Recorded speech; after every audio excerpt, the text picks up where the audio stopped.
Hello and welcome back to my channel. This is the first video I've made in a while, but hopefully I'll be getting back on track and making some more often. So today, as we are now into August and July is finished, I thought I would go over the books that I've read in the month of July because I was on summer vacation and I actually finished quite a few books. So I'm very happy about that. And as you can see, I am in a different spot this time. And I thought this would be very fitting as I'm going to talk a bit about Harry Potter and the Cursed Child. And this is my Harry Potter shelf, and I'm very proud of it. So, onto the video. So, to begin with, there were a few books that I read that I actually started in previous months, and I just kind of finished them up. I read Out of Sight, Out of Time by Ali Carter. This is the 5th book in the Gallagher Girls series. I've been reading this series. I never got to them when I was younger, and I've just been enjoying them. They're quick and easy to read. To be honest, I do prefer her High Society series, but it's just a nice, quick read. So I finished that up, and then the next book I finished up was The Fangirl's Guide to the Galaxy by Sam Maggs.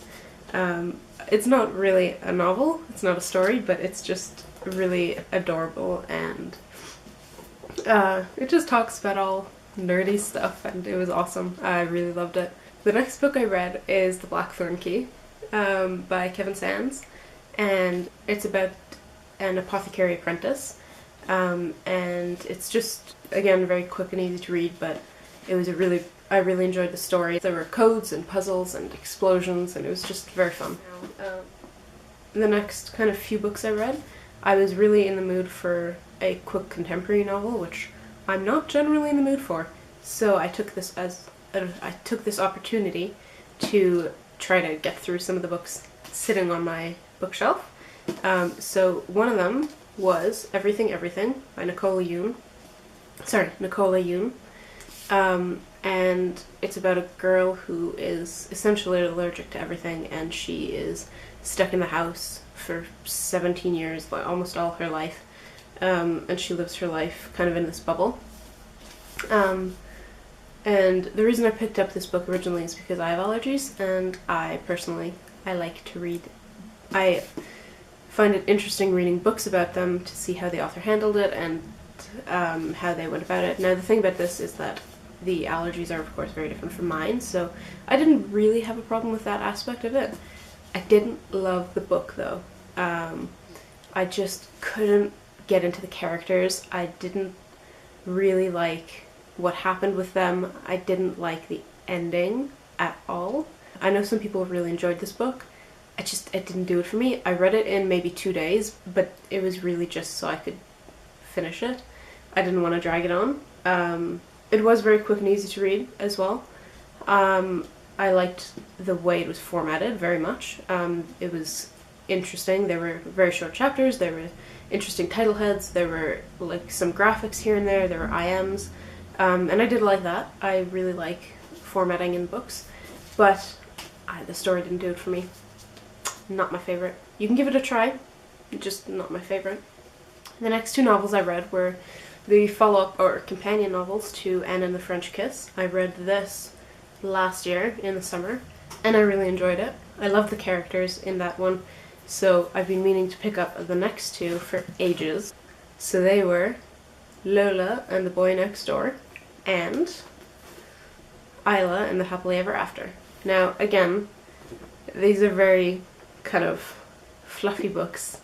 They're very cute, they're very contemporary, and it's kind of just, I just felt like a breather because of something else I read, which I will get to. Each of these I read in 2 days flat. I find with Stephanie Perkins books, I have a very hard time putting them down, and they're just really, really easy to just keep reading. And they were just that. They were cute. They were, I loved them. I love the characters. All the characters are passionate about something. Anna in the first book is extremely passionate about film, and I was able to relate to that. I love film.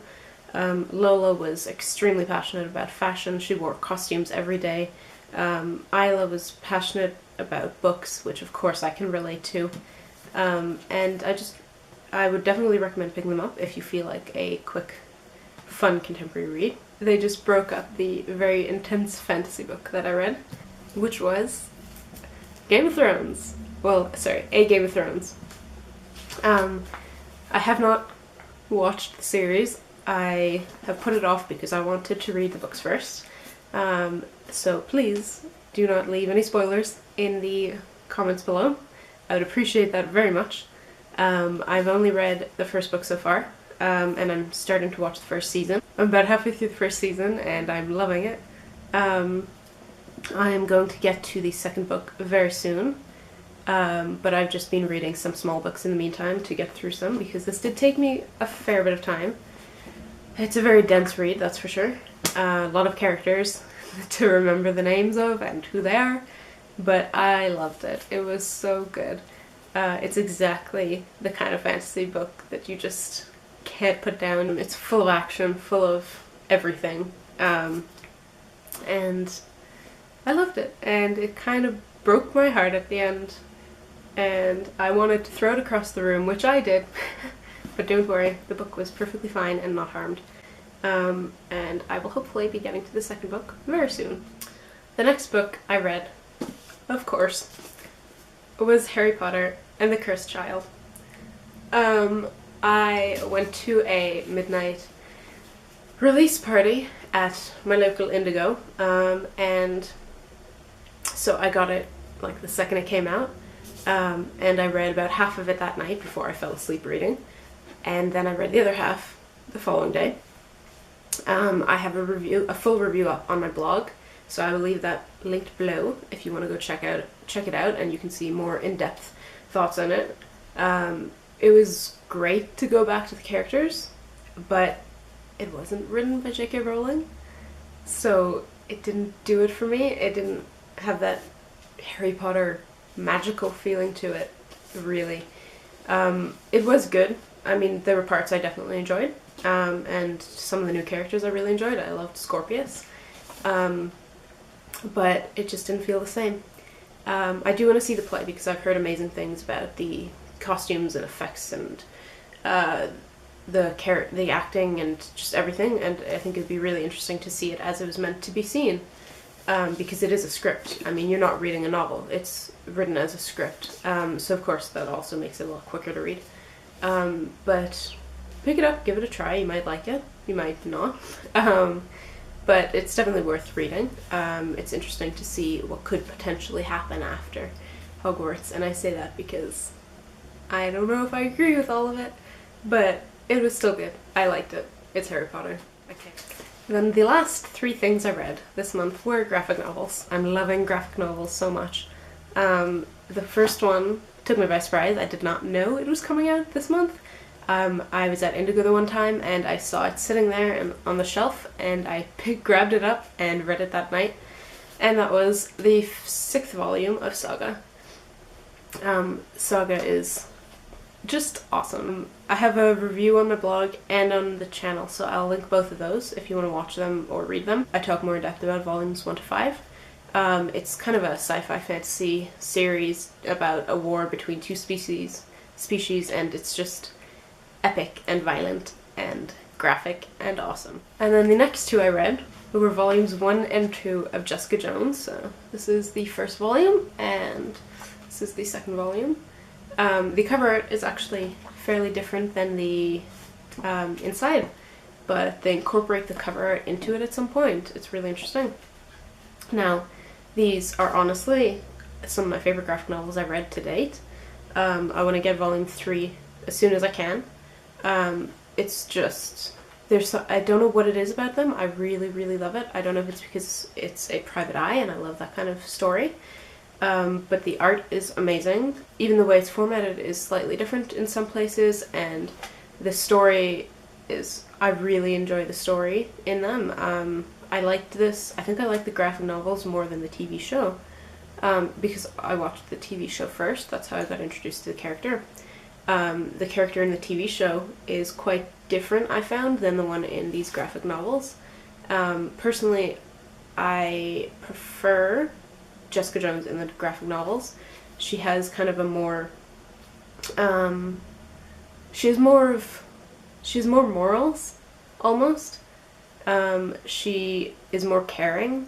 I think by the time we get to Jessica in the show, she's just kind of done with the world, done with everything. And she kind of doesn't care as much, even though she does care. I just found the Jessica in the graphic novels is more vocal about it and more worried about people at times, less wrapped up in her own thing, in her own world. And it's just really interesting. And these are some of the first Marvel, kind of Marvel Universe graphic novels that I've read. The only other ones I've read were Miss Marvel and Young Avengers, and just the first volume of each. And I kind of forgot that in the graphic novels the characters would cross over a whole lot more. So in these there's Captain America, you see Thor in flashbacks and all the other Avengers, and then Scott Lang comes in, and I really enjoyed that aspect because that doesn't happen as much in the movies or the TV shows. Matt Murdock is in it, and it's just, I really like them, and I want to get the third volume. These are all the books I read last month, and I don't know if I'm going to get through as many this month, but I am going traveling, so that gives me a lot of time to read. So hopefully I will be as productive. Anyways, I will link my blog posts that I mentioned below.